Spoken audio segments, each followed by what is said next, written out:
মোৰ নাম মৰমী ৰাভা। মই তেজপুৰ বিন্দুগুৰিৰ পৰা আহিছোঁ। মোৰ এটা সাক্ষ্য আছিলে। মই 2020 চনত আহিছিলোঁ।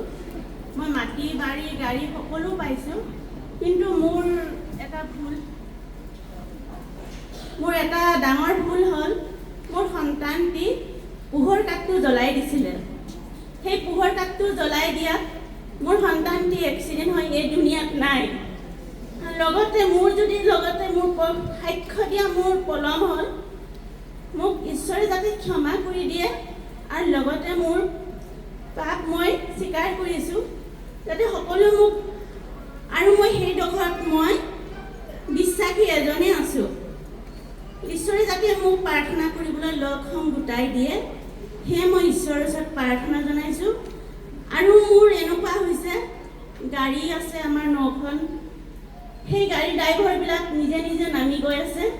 কিহৰ কাৰণে নামি গৈছে সেইটো ক'ব পৰা নাই, যাতে ঈশ্বৰে তেওঁলোকক আৰু ঘূৰাই আনি ভালকৈ গাড়ীবিলাক চলাবৰ কাৰণে যাতে ঈশ্বৰে তেওঁলোকক মন দিয়ে। সেয়ে মোৰ আছিলে ঈশ্বৰৰ ওচৰত সাক্ষ্য। মোক সকলোৱে যেন লগ দিয়ে, মোক প্ৰাৰ্থনা কৰিবলৈ লগ সং গোটাই দিয়ে, সেয়ে মই ঈশ্বৰৰ ওচৰত প্ৰাৰ্থনা জনাইছোঁ। আৰু মোক ইয়াতে ৰূপালী বাইদেউ সকলো কথাবিলাক মোক জনাই থাকে, আৰু অব্ৰাহম ভাইটিও মোক ফোনত দি যোগাযোগ হৈ থাকে, আৰু দীপেন দাও মই কথা হৈ থাকে যে এনেকুৱা কৰিব বুলি। মই এই প্ৰথম সাক্ষ্য দিছোঁ। যদি মোৰ কিবা সাক্ষ্যত ভুল হৈছে, মোক সকলো ক্ষমা কৰি দিব। হে ঈশ্বৰ, মোৰ পাপ যাতে তুমি মোক ক্ষমা কৰি দিয়া প্ৰভু।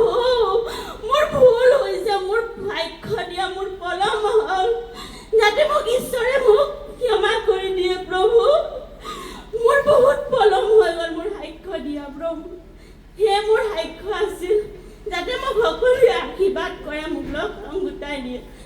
মই বহুত